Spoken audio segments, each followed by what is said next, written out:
Lesson 79, factoring trinomials by using the greatest common factor.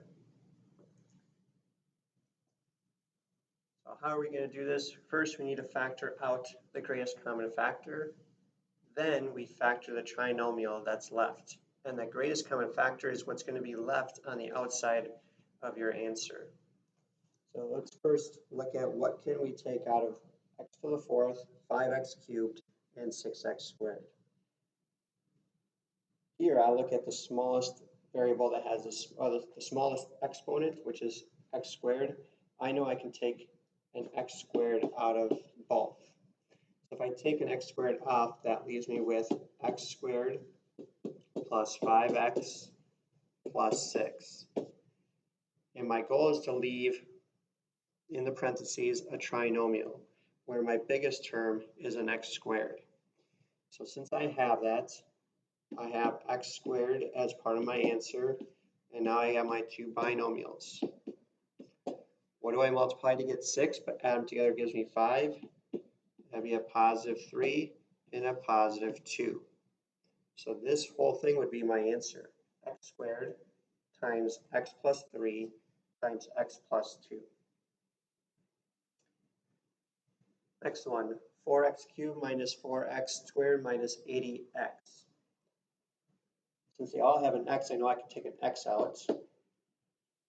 And I know I have a 4. That's a greatest common factor of all, or 4, 4, and 80. So that means I have x squared minus x minus 20 left over. I have a trinomial there. So in my answer, I have 4x on the outside. My two binomials. What do I multiply to get negative 20? Add them together gives me a negative 1. So a negative 5 plus a positive 4. My answer is 4x times x minus 5 times x plus 4.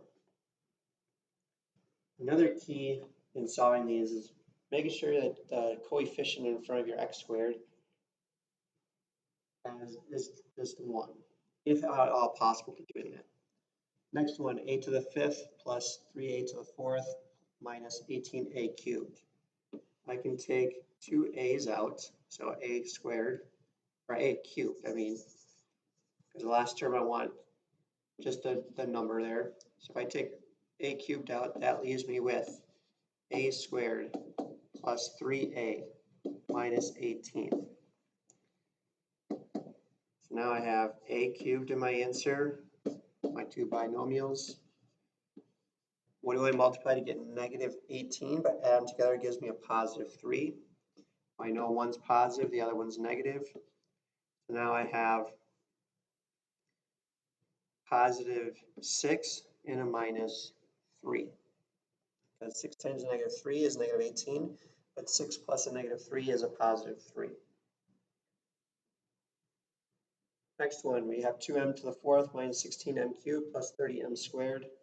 I can take a 2m squared out. That leaves me with m squared minus 8m plus 15. So in our answer, I have 2m squared. My binomials, I have an m here and an m here. To get a positive and a negative middle number, both middle numbers have to be, or both end terms have to be negative. And I know a negative 5 times a negative 3 gives me a positive 15, and a negative 5 plus a negative 3 gives me a negative 8. So that would be my answer. Next one, I can take a 6n squared out. That leaves me with n squared minus n minus 12. So in my answer, I know I have 6n squared in my answer as the greatest common factor. My binomials, since I have a negative here, I need a negative and a positive. To get a negative 12, but add them together gives me a negative 4, or negative 1. I have a negative 4 and a positive 3. So our answer is 6n squared times n minus 4 times n plus 3.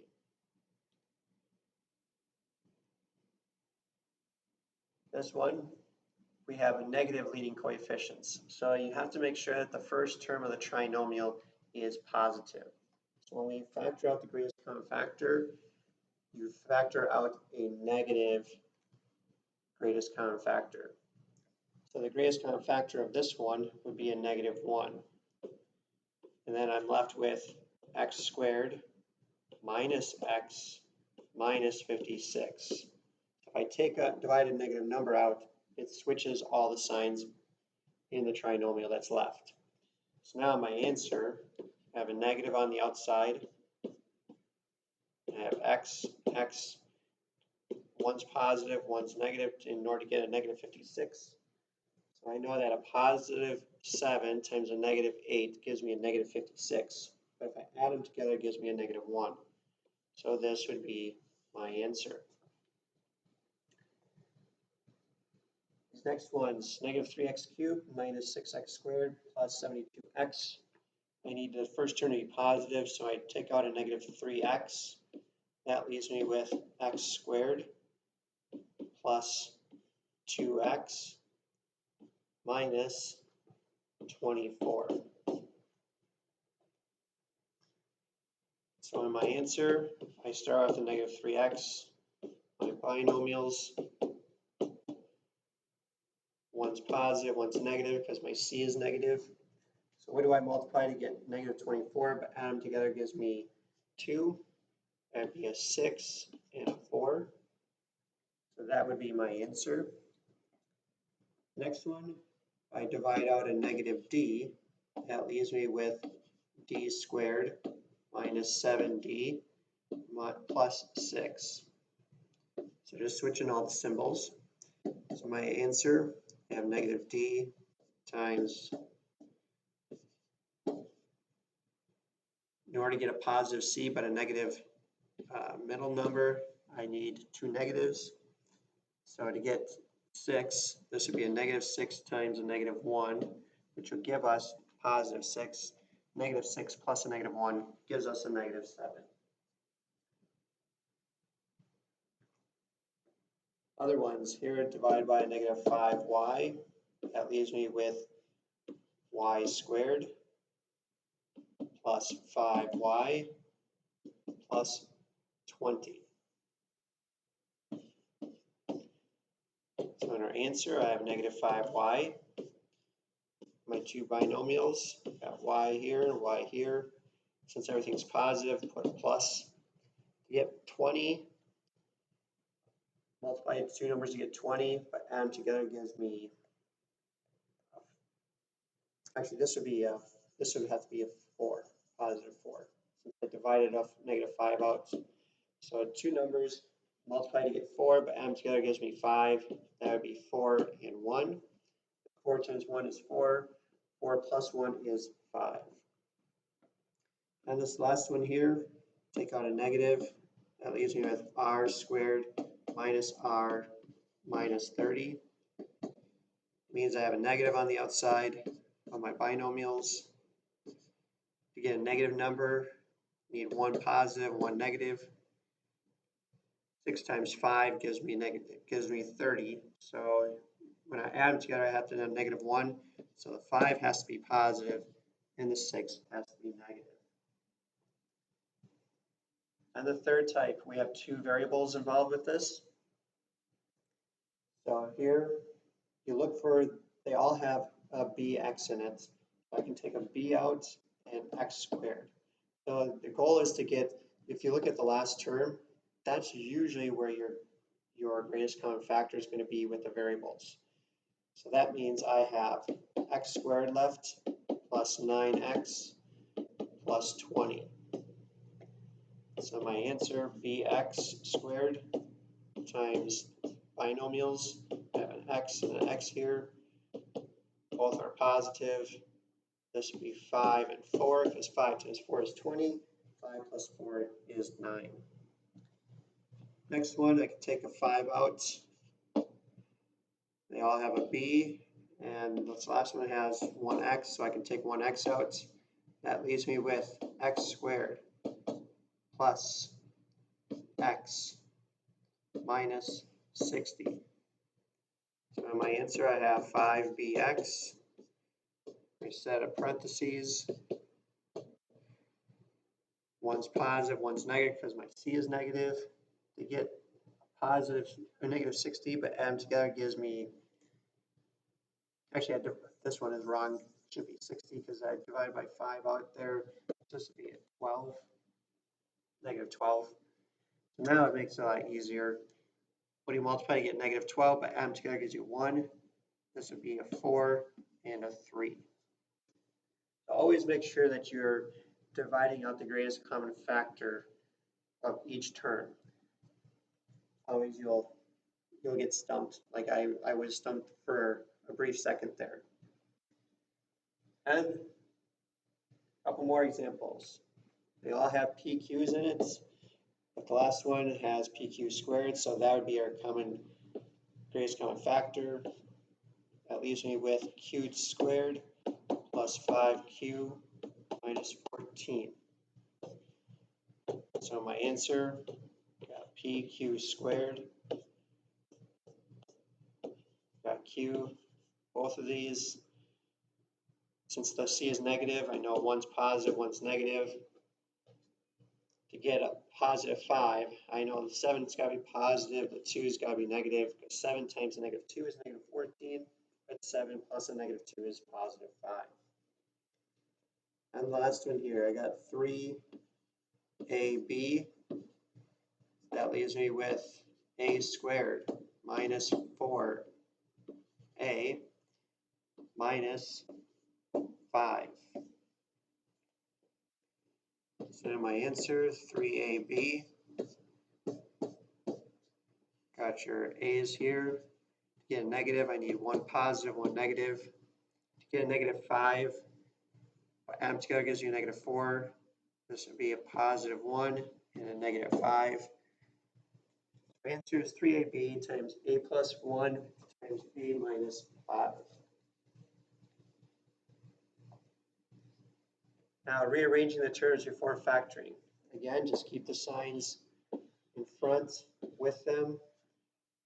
So the one with the biggest degree goes first, so 7p squared k minus 14pk minus 105k. Usually the one with the one variable or the smallest degree is last. So I can take a 7k out since they all have a k in there. So 7k, that leaves me with p squared minus 2p minus 15. So my answer, I have 7k times my binomials, which is p here. To get a negative c, one's negative, one's positive. My middle term is negative, so I know this has to be 5, this has to be a 3. Negative 5 times 3 is negative 15, but a negative 5 plus 3 is a negative 2. This next one, it's almost in the correct order. Just switch the last two, so minus 22mn plus 48n. I can take out a 2n out, and that leaves me with m squared minus 11m plus 24. So in our answer, I got 2m,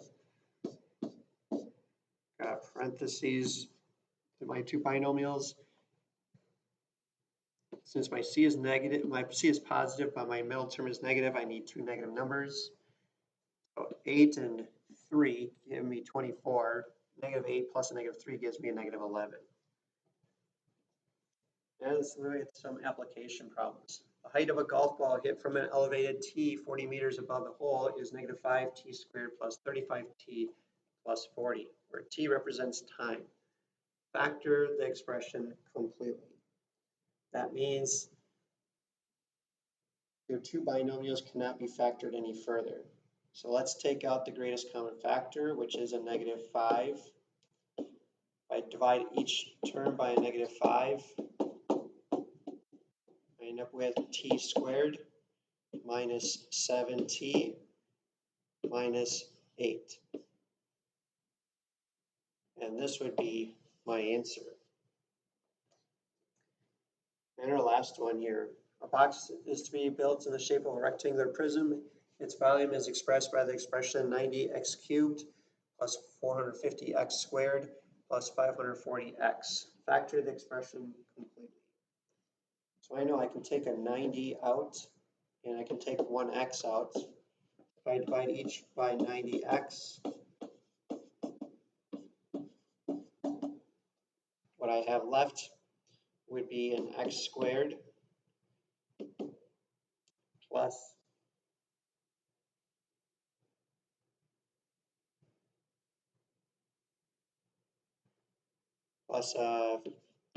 5x plus 6. And now I need to factor this completely. So my binomials, so I have x here and an x here. What do I multiply to get 6? But add them together gives me 5, so that's 3 and 2. Going back to the previous one, I forgot to factor this completely. So factor this completely. I have my -5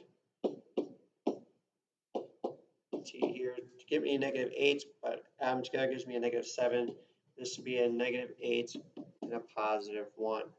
The -8 times the +1 is -8. -8 plus 1 is 7. So this would be our completely factored trinomial. So that is our lesson today on factored trinomials using the greatest common factor.